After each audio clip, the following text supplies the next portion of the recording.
Hi, guys. Welcome back to the weekly show hosted by Team Tim and Jesse Miller. Tim Golden, myself, Tim Schnurr, the MSP Dr. Jesse Miller. We have much to jam into the next hour. We continue the theme of what makes an ideal cybersecurity offering for an MSP. What's the right mix of protect versus detect, proactive versus reactive, left of boom or right of boom? How they certainly affect one another. And at the end of the show, we talk about a little bit about, what's an ideal offering. Hope to talk and survey our host today on, pricing, maybe even margins and the MSP bottom line. And how do you kind of maximize both the bottom line profitability and the customer's risk return profile? But first, intros. Tim Golden, you want to go first? Sure. Hey, everybody. Good afternoon. Happy Friday. I am down here in super hot, sunny Florida for a couple of days. And let me tell you, it is a lot warmer here than it is in the 30 some odd degrees it is back in New Hampshire. So one of my favorite subjects today, left of boom, where I've been living for longer than I'd like to admit. But yeah, we have quite a character of casts here today. So seeing some familiar faces. Hey, Henry. Hey, Dylan. Rob, how are you? So yeah, I mean, if we want to just dive right in, give other people, Rob and the rest of them, a quick 30-second intro to say hi as well. Jesse, go ahead and take it away, my friend. All right. Hello, everyone, and welcome back. I'm glad to be with you again today. My name is Jesse Miller. I'm with Power PSA Consulting, and I help MSPs build and scale security programs through holistic and proven approach that unifies security operations across all of your business lines. Excited, as Tim said, for the group we have together today, trade some war stories about ransomware and everything else. So looking forward to it today. Rob, you're up next. I think we'll go in order here. You guys are seeing this. Yeah, thanks for having me. And hopefully staying left of boom. So Rob Carselle, First Tracks Technology. We're based out of Columbus, Ohio. We're a traditional MSP that got drug into the MSP business by trying to service customers with their IT needs. Maybe Jesse can coach me up someday on polishing that message. But and as a result, we've also been drug into the cyberspace, much like our customers have. And we've developed an approach and we try to be proactive. But we've learned through trial by fire. And we've also learned by proactive vendors like the ones that are sponsoring this call. And happy to be here and share stories and learn from you great folks. So that's me. Great. Henry. Means I'm next, right? Yeah. Nice to meet you guys. My name is Henry. I'm based out here in nice, cold New Jersey. So is the rest of the team. We're an operating system configuration hardening tool. Been around a couple of years, working on helping companies set up baselines, do remediation, alerting, reporting, all that fun stuff that comes with the territory, I guess. So I think we're the third one here that's left of boom, which I think, Dylan, you're like probably the one guy that's on the right side. It's a little unbalanced. But pleasure to be here. I'm fighting the RSA cold and my upstairs neighbor trying to tear down my ceiling. So we're having a great day today. Heard a little of that before in the green room. Hopefully, he's done. So, Dylan, what's going on? Good afternoon, everybody. Thank you for having me today. I am definitely the black sheep in the room. I am right of boom. And I'm excited today to talk about how we actually complement left of boom. And it'll be an interesting conversation with me on board. I'm with CYDEF, and we're a threat hunting based solution. So it'll be an exciting talk today. Awesome. Tim Schnurr, Fort Mesa, another left of boom vendor, really focused on vulnerability management, but also compliance, GRC, planning a roadmap and making steady progress in having continuous compliance. So that's what we're all about. So Tim, any ideas you want to drive here? Sure. So you want to go ahead and kind of pull up my little slide deck that I have here. Let me see if I can make sure I have this appropriately. Yeah, go ahead and drop in my slide deck if you would. That'd be awesome. There we go. So building a left of boom cybersecurity program using NIST, right? And so we all know what NIST is, right? We all have some general idea of kind of how to build this out, right? When we think of left of boom, we think of, well, let's just start. What is boom, right? Boom is when the event happens. And I think it was Henry that said earlier, we are very heavy on left of boom during this conversation. So Dylan will go easy on you. But left of boom is what I like to spend a lot of my time and where I kind of live and breathe. And that is preparation, right?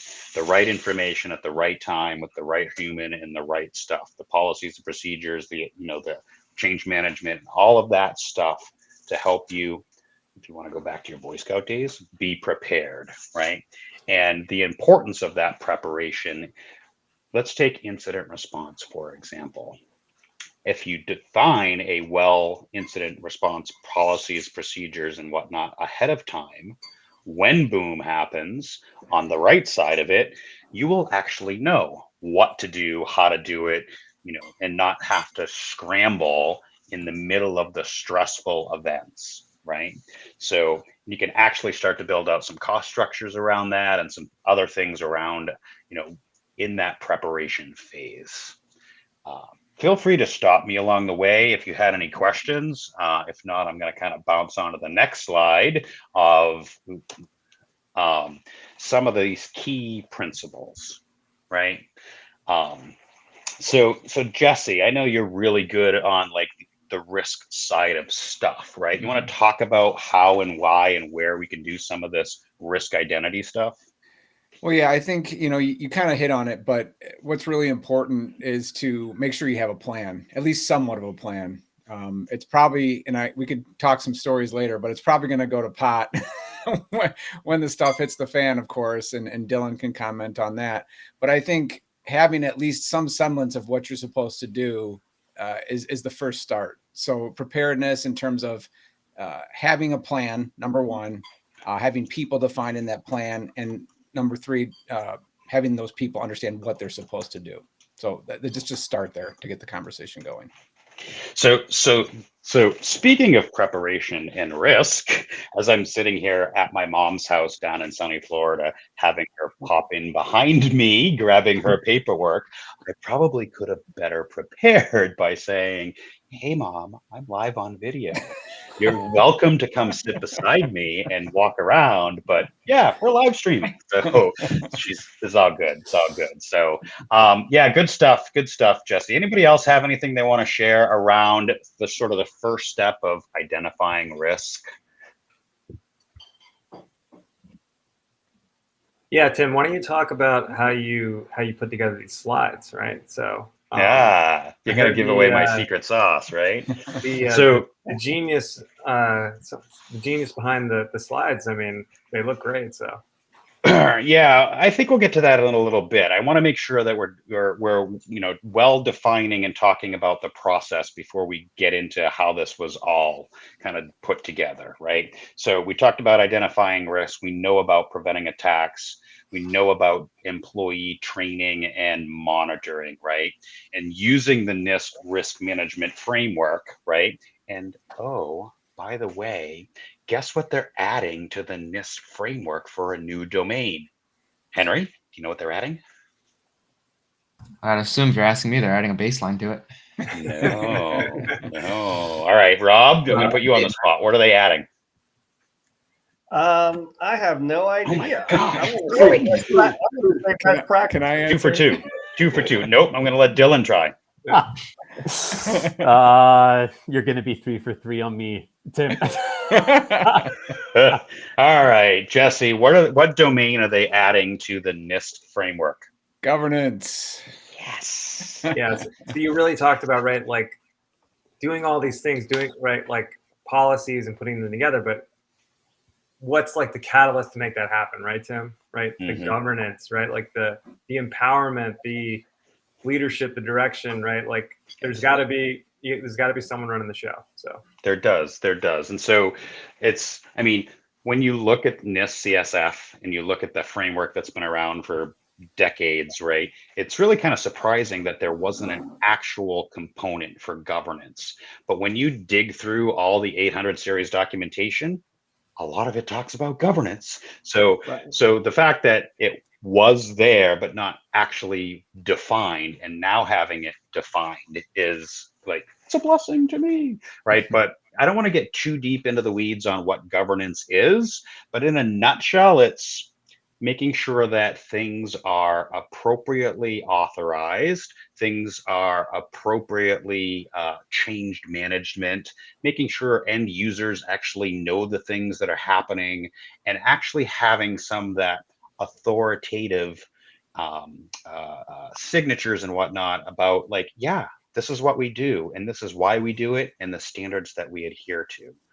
And thank God that they're putting that in there, because it's been such a key piece that's been missing in the space. Yeah, Tim, the way I've always told people is the TLDR is it's defining what we do and then making sure that we do it, right? So, yeah.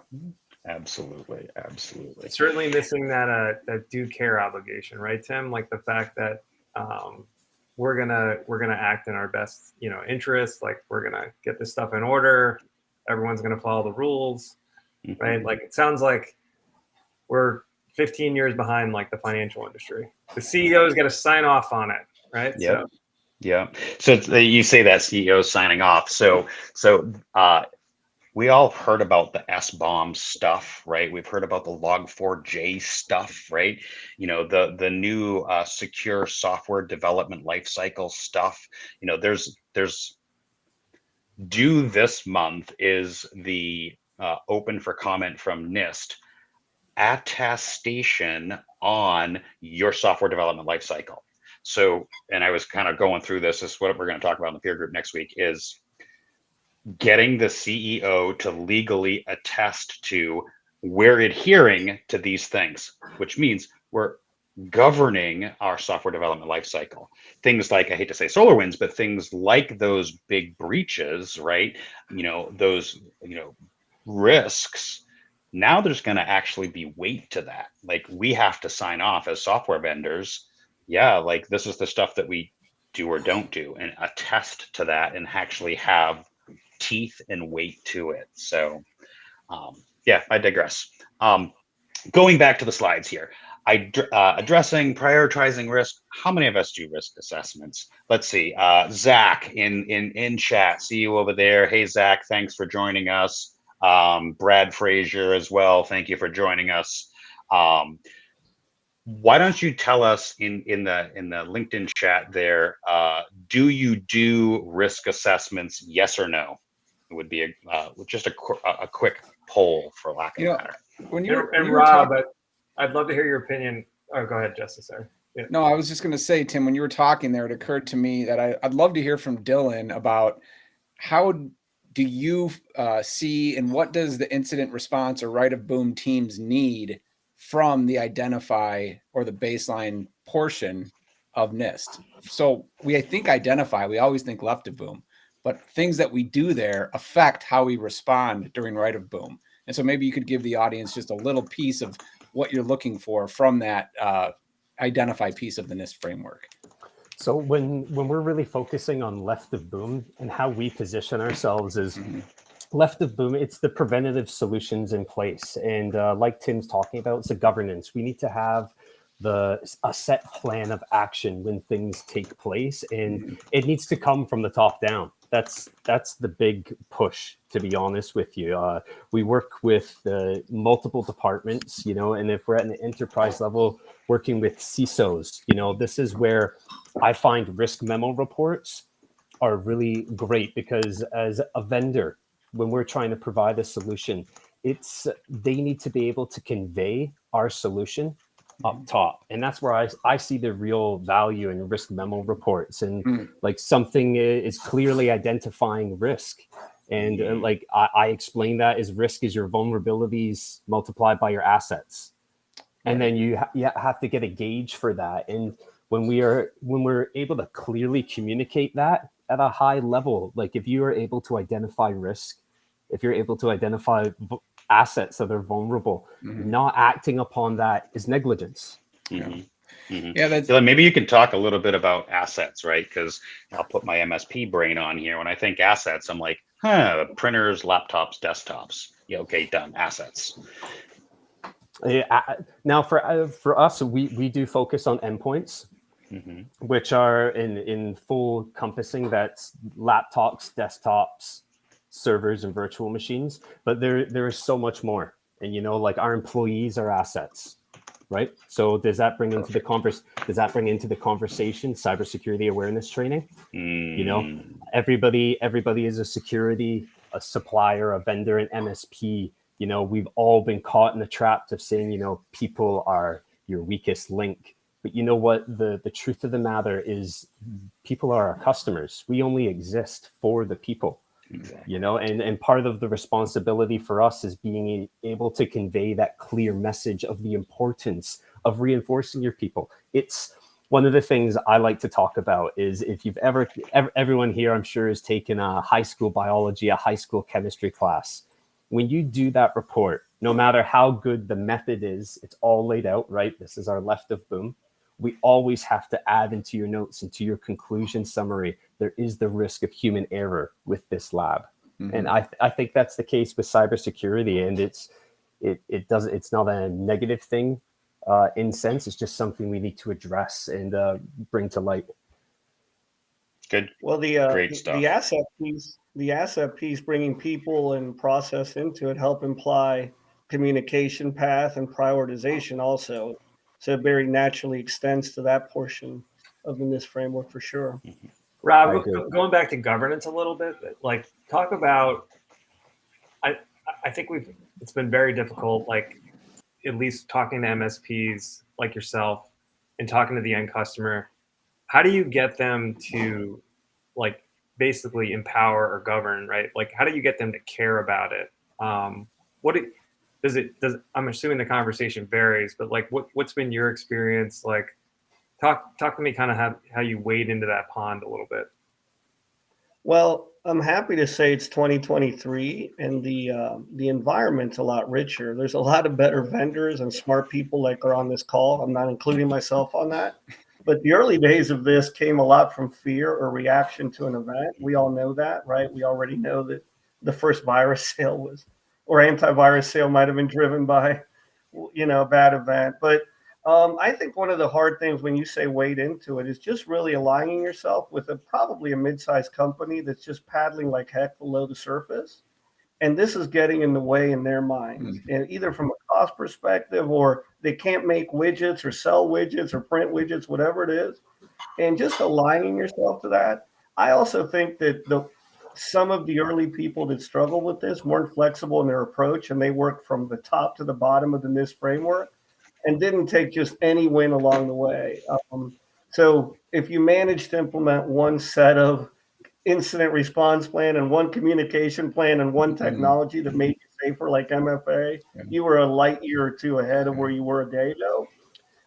And some of the people I think that waded into it with, well, let's start at the beginning.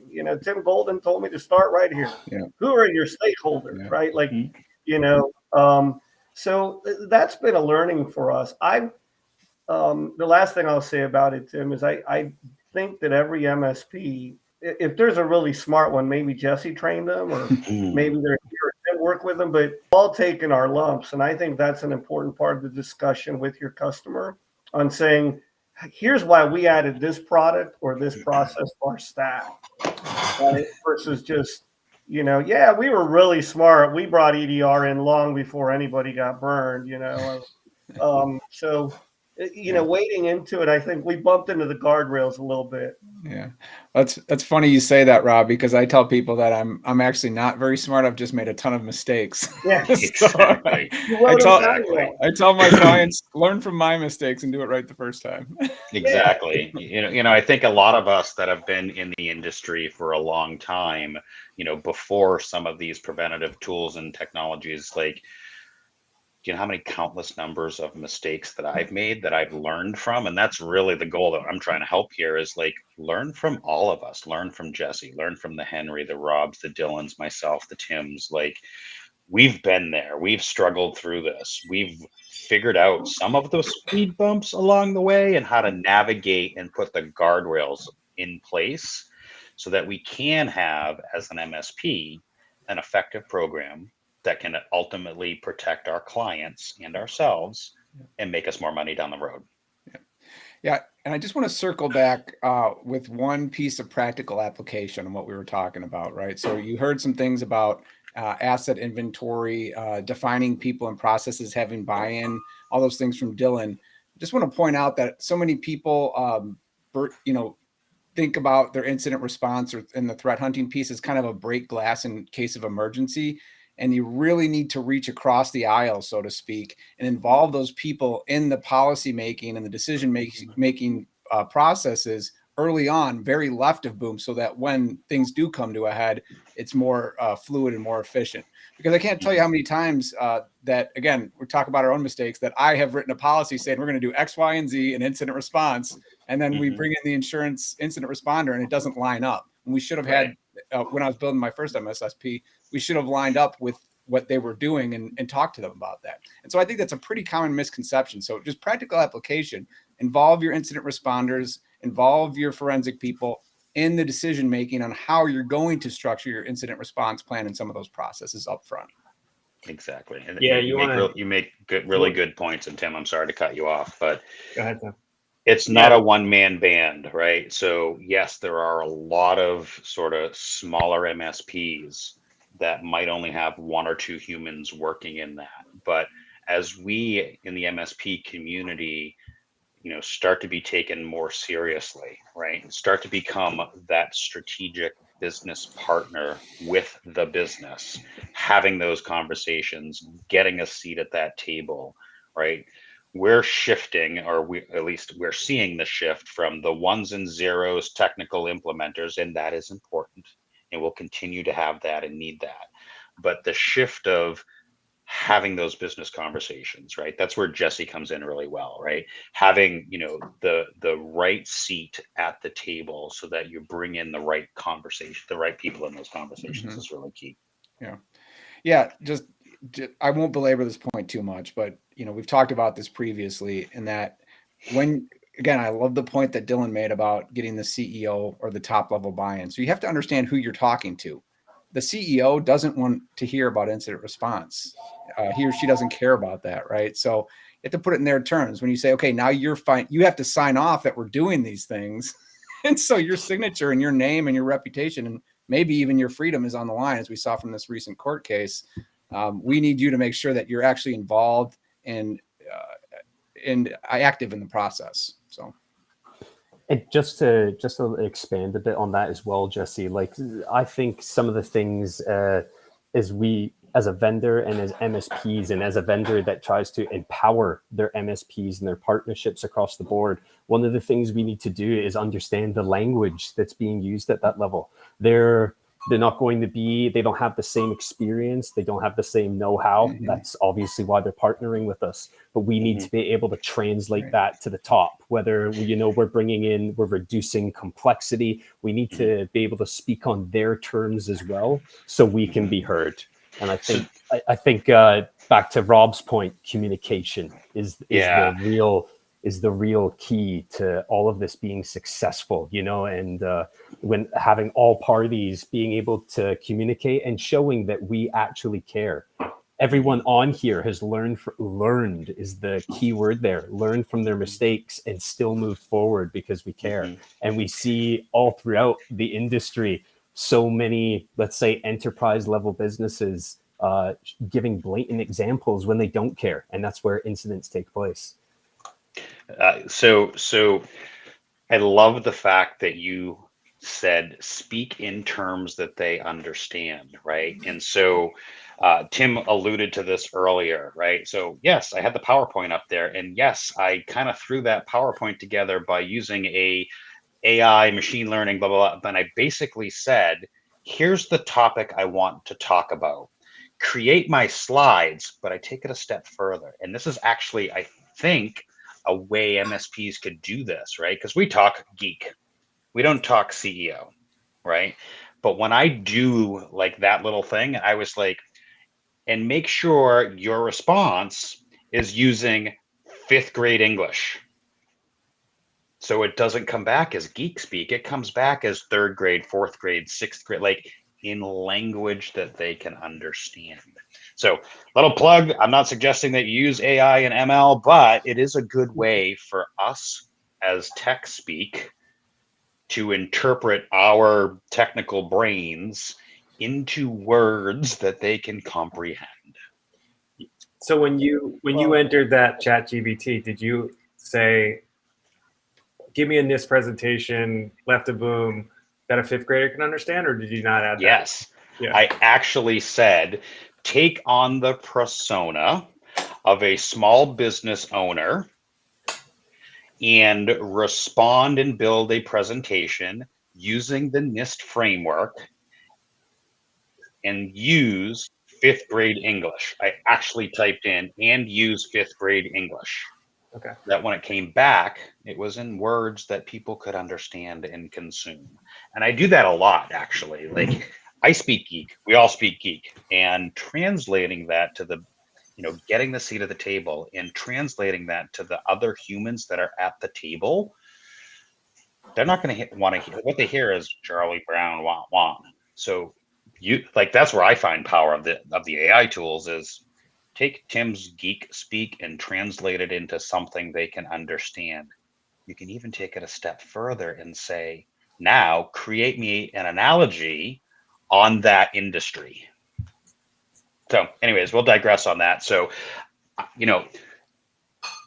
a lot of this left of boom stuff, right? We talk about documentation, we talk about preparation, we talk about baseline configurations. What the hell is a baseline configuration? I mean, back when I started this, 17 years ago, those terms were being used and there was nothing on baseline config. And I was like, had to figure like, what does that even mean? But now it's so prevalent in what is your baseline? Well, for me, okay, Windows 7 with antivirus. Okay, no, it's even more so than that, right, Henry? Yeah, but I mean, that kind of gives me a question that maybe you or Dylan can answer a little more clearly for me. Do you think there's a point or sort of middle ground there where we're trying to dumb this down into, like you said, fifth grade speak, right, for the CEO? But if that's the guy that's personally liable for this stuff, at some point, do you feel like there's some sort of middle ground we should be shooting for where maybe they should understand at least the sixth grade level of those terms before we're trying to dumb things down into concepts that don't even make sense anymore? Well, yeah, I mean, yes, exactly, right? So it depends on the level of not just communication, but education that you have been providing to your client. They're not going to want to care about GPO, ADAD. They're not going to want to care about, but they want to know, what is a baseline config? What does that do for my business? And how does that protect me and my staff? I hear the word baseline config. You need to break that down into smaller terms so that they can consume it. But the risk of not having it, like once they understand the initial concepts, then you can dig into the risk at a little more deeper level. At least that's how I approach it. I think as well, Tim. So I had a LinkedIn post maybe 2 weeks ago, and it was Top Gun, right? Like, we don't make policy here, right? Like, Henry doesn't make policy. Henry is the tools that implement that policy, right? So like, I don't think the stakeholder necessarily has to drive into like fixing an F-14 engine, right? Like, Henry is getting in there and optimizing configuration settings, right? Like on those machines. So to what degree, does the CEO need to understand, Henry, don't get me wrong, what is it, 250 controls, right, for your Windows configuration, CIS controls or something like that. So you're getting pretty deep into all the automation, right? Like, you really are the tools of that policy. So Yeah, I think I would argue that you have actually done something as an MSP if it's not a technical discussion. I don't think it's a technical discussion. agree. Yeah. I was going to expand on what Tim said. I believe education is the key. When you have a client and you educate them, you create a fan. And a fan is somebody that sees you as it sounds a little cliche, a little corny, but a fan is somebody that trusts you. And in this industry, that's what it's all about. We need trust. And trust, back to Rob, is what opens those doors for just to communicate. It's just a conversation, a communication. And that's really everything for us. I think you eventually drill to technical capability or competence just by talking about capability. So if ultimately the discussion becomes at a high level of what it needs to be for the business, then you can drill down if you need to. But if you've achieved that level as an advisor, where you're just talking about it at a business level without technical, I think you're in a good place and you're serving your customer well. Yeah, you put it in terms of financial and business risk, and have anecdotes, analogies, and aphorisms ready to go. If they ask, tell me more about this or that. And I think that's the right approach. Yep. Absolutely. To Henry's question earlier, just gonna dwell into that a bit more as well. I think part of our jobs and what is, it's hard because maybe we're asking more of ourselves, and I'm sure everybody here is busy enough. But a part of my job specifically is being able to communicate across all parties. Cybersecurity awareness at a CEO level is just a number. It's just something that needs to be added into the budget. At the very end, for the employees, that's real protection for them. That's, the shifting of critical thinking, and that's what's going to actually protect the business from the bottom up as well. So conveying that to each end of the spectrum, I think, is part of what I'm responsible for. Good stuff. Yeah, that makes a lot of sense. Yeah, we talk about that, like, so automation we were just discussing, and I think a lot of cybersecurity is hard, right? And a lot of it's like frictionless to the employees. So like, how do you make them understand why you're doing things, why the policy exists, what are the end results of that policy, and how much of this stuff like can be automated so it's not like deadly annoying, right? Like it shouldn't take you 10 minutes to log in every time you get on a machine, right? So there's always that balance. So you've got to strike that balance of as you said, trust, but also respect that, like, I'm not trying to make you do this triple MFA or whatever, because like, there's a balance there. Like a lot of the controls you look at, Tim, right, in NIST and CIS are like, here's all the things you can't do, or we're just going to lock down that you're not allowed to do. So this is a really good banter, right? So Elizabeth, if you could pull up both Tim and I side by each, right? So I'm reading a book right now called Extreme Ownership. If you haven't actually read that book by Jocko, and if you haven't read it, I should suggest you go read it. And this happens a lot. Like when I first got into this space and I started like looking at the controls and locking things down, I was known as Big Bad Tim, right? I was known as he doesn't let me do anything. And the lesson that I learned from that in the beginning was, don't just go lock everything down because that's what you want to do because we're technical. The bar that I missed was the why, right? And there's a great chapter in Extreme Ownership that Jocko talks about, like going into this business and the sales executive was responsible for this major change and it kept failing everywhere. And the reason why was because he never took the time to explain the why behind whatever it is that they were doing. So when we as technologists, like we want to go plug ones and zeros, we want to fix stuff. We want to, I do that. But we never take the time to explain the why. And again, left of boom, if I have that conversation on this is the why, as Jesse said, these are the risks, right? This is what you face by not doing it. And you get that buy-in at the beginning around the why, then the actual how of rolling out Senteon, rolling out Polygon, rolling out Fort Mesa, rolling out these tools is not obtrusive, right? It doesn't get in the way because now they get it. Like the why is so important in having these conversations. Yeah, and especially with zero trust, right? So like you're starting with zero, you're starting with nothing, right? So like, here's an AWS server, right? Like there's no access to it, zero. No one's allowed to access it. There's no software on it. There's nothing. It can't do anything. Like the safest machine is an unplugged one, an air gap line, right? So if you've ever worked in a big company, you'll start to understand like how painful real zero trust is, right? Like building from the bottom up, or getting something to actually function. Like that's their way of doing it, right? Like big companies, like they don't want the risk, so like they're just like methodically build things up. So as you said, Tim, the why is important, and if you don't understand the why, you're going to be frustrated as hell with what's happening. So Yeah. Well, it'd be a lot easier without apps and users, but the revenue stream shrinks, Tim.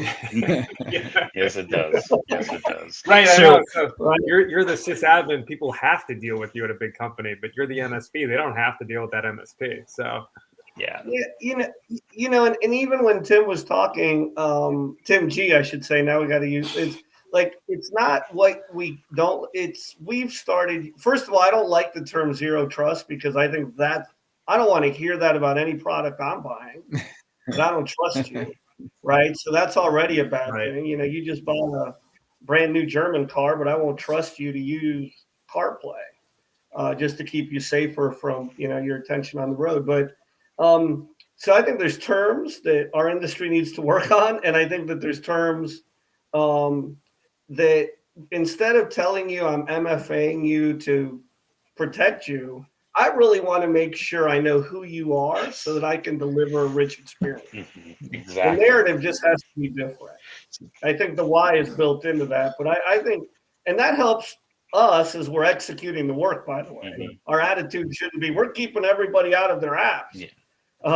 It's, we want to make sure it's the 5 people in accounting at this mid-space company to get into NetSuite or whatever. Yeah, Rob, so y'all know I run a peer group. We just discussed this literally yesterday on our peer group, and then we distilled it to the TLDR: the right person accessing the right thing at the right time, right? And it's all around what we talked about, ICAM, or Identity Credential Access Management, right? Which is a whole nother acronym. Yay, acronym soup.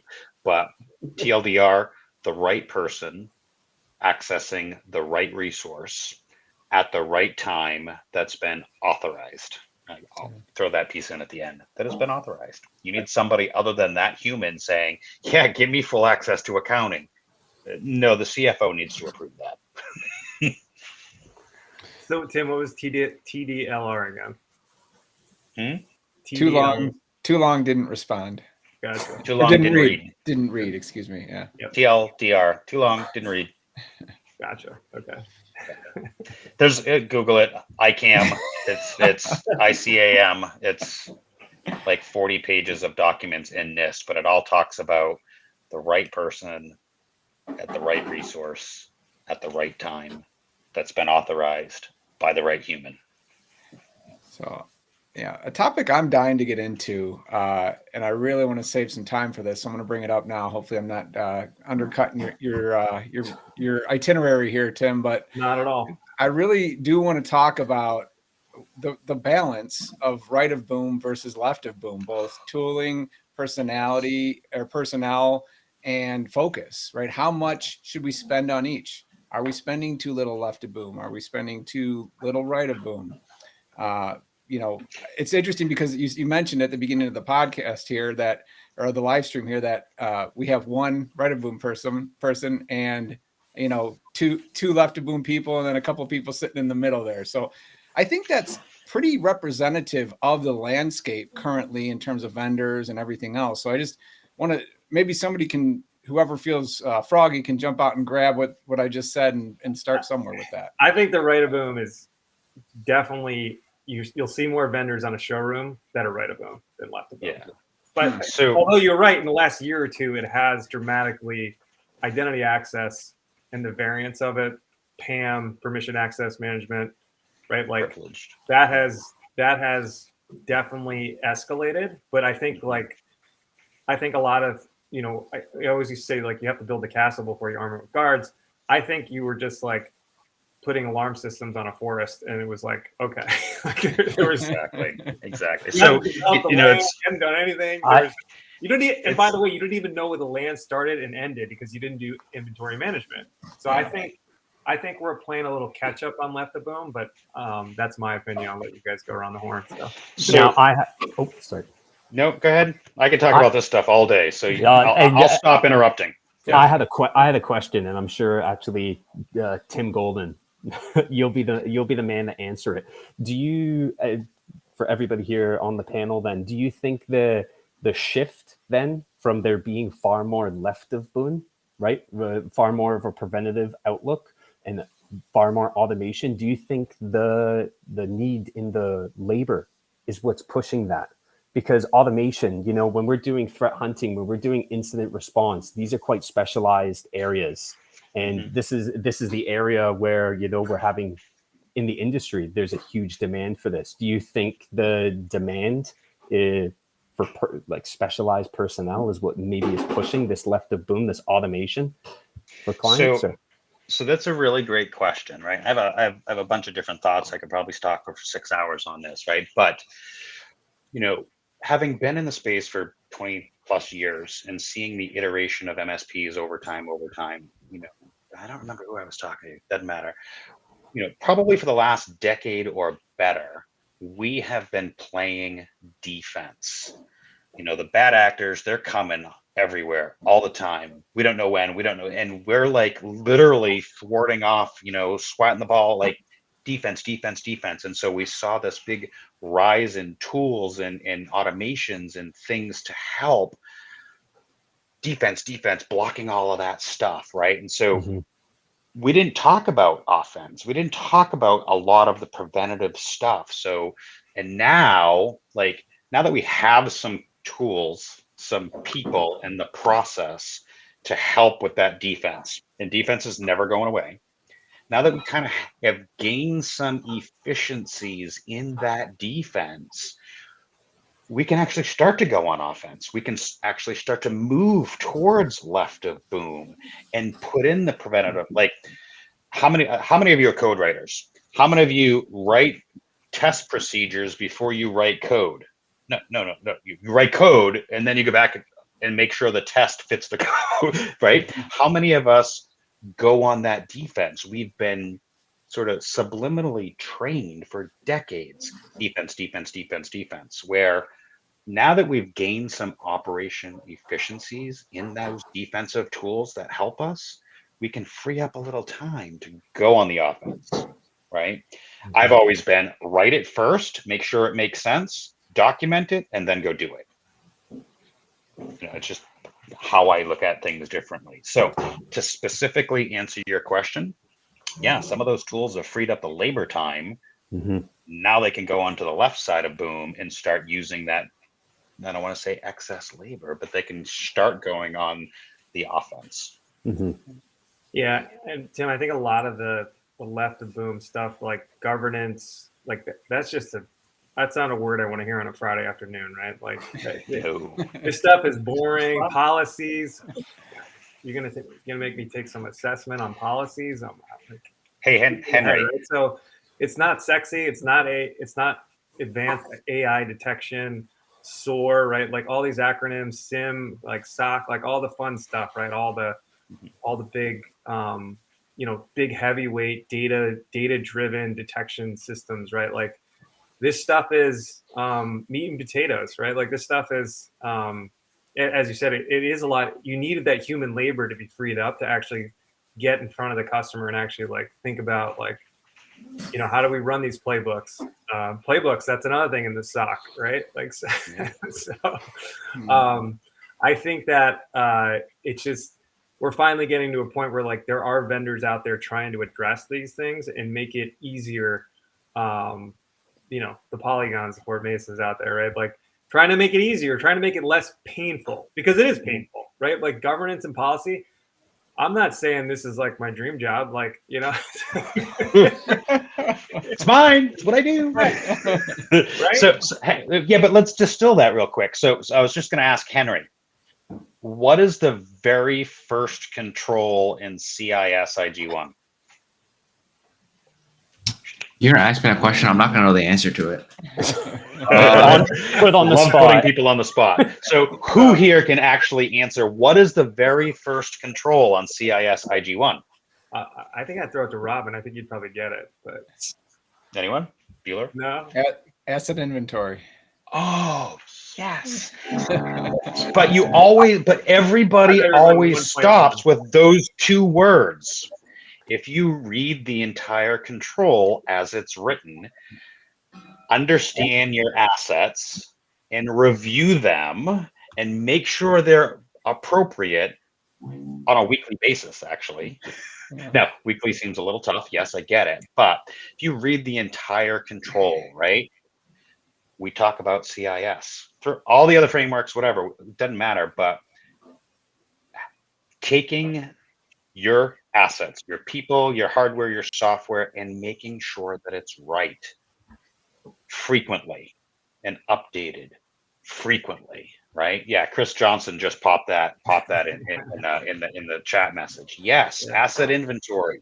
Chris, if you're anywhere near Google, drop that entire sentence of what that control is into the chat and read it, because governance is literally the first control of CIS. Not only do you have to identify it, but you actually have to govern it, review it, make sure it's correct. How many attacks are like from assets that weren't in scope or weren't like? And has that happened, right? Someone goes home and does work on a home machine, right? We just heard, was it LastPass? Is that the one? Yeah. Right. Like how many times is that off? That, you know, they're off the reservation and they access the reservation. So, Yeah. Right. Yeah. So that's, you know, people, and it's kind of interesting, Tim. Why would inventory management be the most important thing you do? Not only is it number one, but CIS controls are designed so that they're done in order, right? Like, Mr. Carter. Yeah. Ooh, Mr. Carter. Like, I'll let someone else answer. How is that keeping me safe? You're like, well, this is how. Yeah. So. You gotta know what you have. Gotta know what you have if you want to know what you got to protect, right? So step one, figure out what you got before you leave everything else behind. There we go. How's that construction behind you, Henry? Is that like the Gong Show? My connection cuts, you know what happened. I'm waiting for the ceiling to fall in on your head. Is that left of boom or right of boom? I think that is my boom. That is So your at this boom. point, am I left the boom here? Should I leave? I'm just gonna. Just real quick, since we're kind of bantering, a little question that I'm just my curiosity, and maybe this is caveman speak in cyber, but as an MSP, it almost has felt like the boom almost becomes kind of like failure. Like we have failed if we got to the boom, right? Like it wasn't always that way, because at some point we were there and we were the only experts that could get people out of a mess. But now that things and the tool sets are changing and the energies and the awareness are changing and the landscape is more populated, it feels like, wait, I got to Dylan? Yeah. You're a bad MSP. I had to call Dylan in. Yeah. No, I called him in. Dylan's my partner, but you know. Well, the one comment I have on that like framework of mindset, Rob, I'm not going to be doing the person justice, but it wasn't me that quoted it. And their big thing was, you know, since the Industrial Revolution, man has gained the power of the god, but maintained the wisdom of a child. And that's the problem with technology. That's the, you know, tying into all the parts of the conversation with communication. Why does the employee even care? He doesn't even realize how powerful the laptop, the computer is in front of him. Right. You know, and I think back to Jesse's original question, what's the balance? I think, or, you know, where's the investments? I think it's a healthy balance. I think it sounds like a lot of work, but we have to be flexible. Each client, each customer, each MSP has different needs, different wants. They're playing a different game, and it might be the same game across the whole industry, but there are varying levels, and we need to be able to be flexible to provide them the appropriate solution at the appropriate time. Yeah, good stuff. Yeah. And go ahead. No, I was going to say, I think that's right. And I think also, we don't live in right of boom. We live in left of boom. And so it's only natural that there's going to be more controls. I mean, you look at the NIST, and I have it here up on my screen as we're talking about it, but you look at the NIST controls, and we're maybe the bottom quarter is right of boom, just in terms of the different categories. And I don't think that's bad or a mistake. I think we have to understand that there is a right of boom. We don't live in it every day, but we have to do some succinct things to prepare for it, and we have to be ready for it when it does happen. And I liked Rob's question, because he said if we feel like we failed, and I would say that, well, that depends. The decisions you've made for the last 12 months are going to inform whether you failed or not. I can tell you two quick stories about a tale of two clients, so to speak. And this is why I'm big on vCISO services and always having proactive security strategy as part of your package. But because you need to advise your client on these things. If you're not advising them and then it happens, well, yeah, you're going to be at fault and you're going to fail because you didn't prepare them adequately for it, or at least you didn't advise them of it. So the two quick stories, and I'll try to shorten these. One client we had who was early adopter of our vCISO services and our security stack when we launched it in our MSP, took all our advice. They set up a zero trust network and approach, and this was maybe 5 years ago. So they were pretty early on the cusp of that, and they were only about a 100-person company. And we had another company who was 200 people who didn't take our advice. They were using us for tier 2 services. It was like a co-managed thing, and we kept telling them, you need security, because we were in there. You don't have security, you need it. But we were very clear on giving risk assessments, showing them they had risk, making sure they were informed that they were at risk, and making them make the decision to not go with our services. Both companies had a ransomware incident. The first one was from an acquisition. They were acquiring a new company, and because of our process that we had put in, we did put them through a risk assessment. That company, we caught some things in the risk assessment. We said, we really don't like this. Don't connect them to your systems yet. And that next week, the incoming company had a ransomware attack. Okay, but they weren't connected to the parent company. And all that was affected was that new inbound company, which was maybe 5-10 users. There was already new laptops on the way with the ZTNA client on them, Zero Trust Network Access client on them. So really all they did was shut down their old equipment that was ransomware, turn up their new laptops, connecting to the new corporate network, and they were up and working in less than 24 hours. Okay, they had to report, obviously, and there was some fallout, but it was almost no effect for that business. Now, the second business had a complete ransomware attack, didn't have cyber insurance, and didn't pay the ransom. So we racked up about $200,000 in incident response services. Okay. But guess what? They were not the least bit mad at us. They didn't see us as having failed because we prepared them and we warned them. All they wanted was our help, and we gave it to them in spades. We got them back up and running, and also inked our largest MRR cyber contract to date. Funny how that works. Funny how that works. Yeah. So I love what you said about, I think you used the word caveman. Like, okay, whatever. There's a psychology behind boom and the after effects of a boom, right? That I'm not a psych major. I don't know a lot about that, but at least in my own brain, like there's that looming, like, I don't want something to happen. There's that like underpinning psychology of I failed. And as Jesse pointed out, as long as we're educating, as long as we're doing risk assessments, as long as we continue to inform our clients of their risk and they choose to either do something or not, like, we didn't really fail. Where we fail is not saying anything, not educating, not documenting, not putting in risk registers or doing business impact analyses or any of that. Where we fail is not doing our own due diligence, not just on our own MSP, but with our clients. That's the failure. Not boom happened and now Big Bad Tim is in trouble. Right. Yeah, and it's that lack of resilience, right? Like that, you're gonna get hit. What is it, Band of Brothers? The guy's like, oh, that guy fights like the war. He's already dead, right? He's like, you're gonna get hit. I'm sorry. Like you're, no matter you're like, it's not if, it's when. You're gonna get hit. Like, to what degree can you be resilient, right? Can you grow back? Can you defend off? Can you minimize the damage, right? Like least trust is really just about least. It should be called least trust, right, Rob? Not zero trust. We don't deal in absolutes in cybersecurity. I like continued verification. Yeah, continued verification. There you go. How many acronyms? But yeah, creating these little silos, right? Like if my submarine's got 100 silos, it's pretty hard to sink me, right? So you want to create smaller attack surface areas, right? Like, and I'm going acronym soup here, even though those aren't acronyms, but Analogy based. yeah, analogies. But yeah, no, it's I know we got a couple more minutes here. Tim, anything we want to focus on before we close out? Closing comments? We want to make the around the horn here. So yes, this whole scenario that we're having here today, we've got people on both sides, left and right, and some that sit in the middle. You know, when we think holistically, doesn't matter whether it's right or left, whether it's boom or not.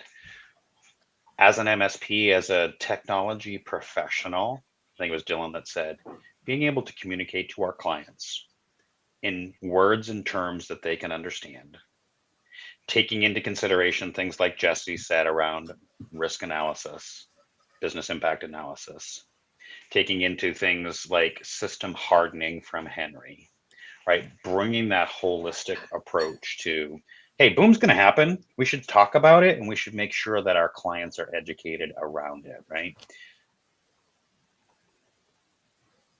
I think that's the most important thing.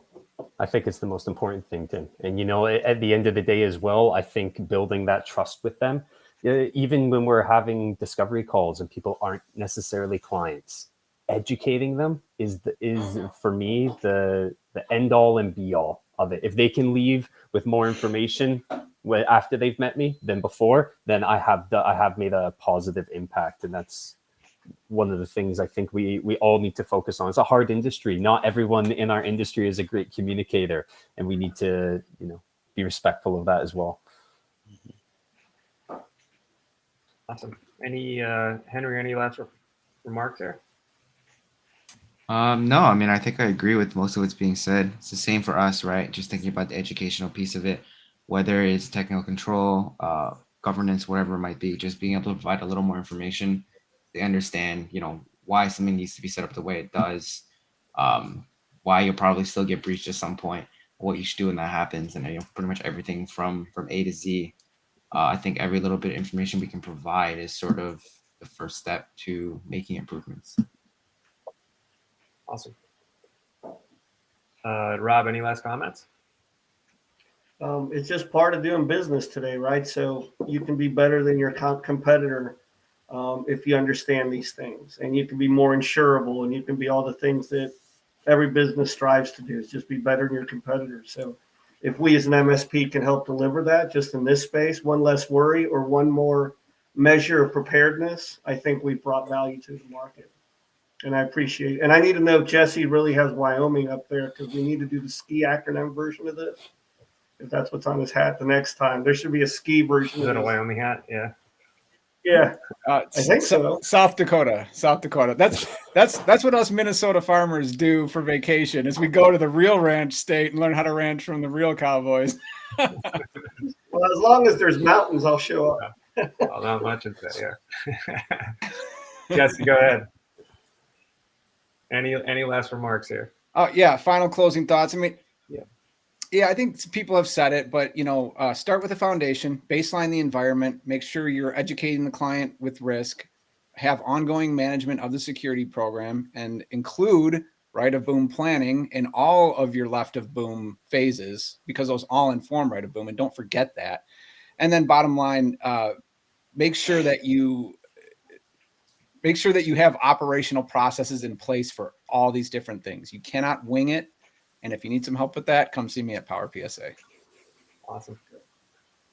Tim, so next week we're talking vulnerability management with a young man named Walter Haydick, I believe, and a couple other guests on the show. So looking forward to it, but I think we're out of time. So time for the weekend to begin.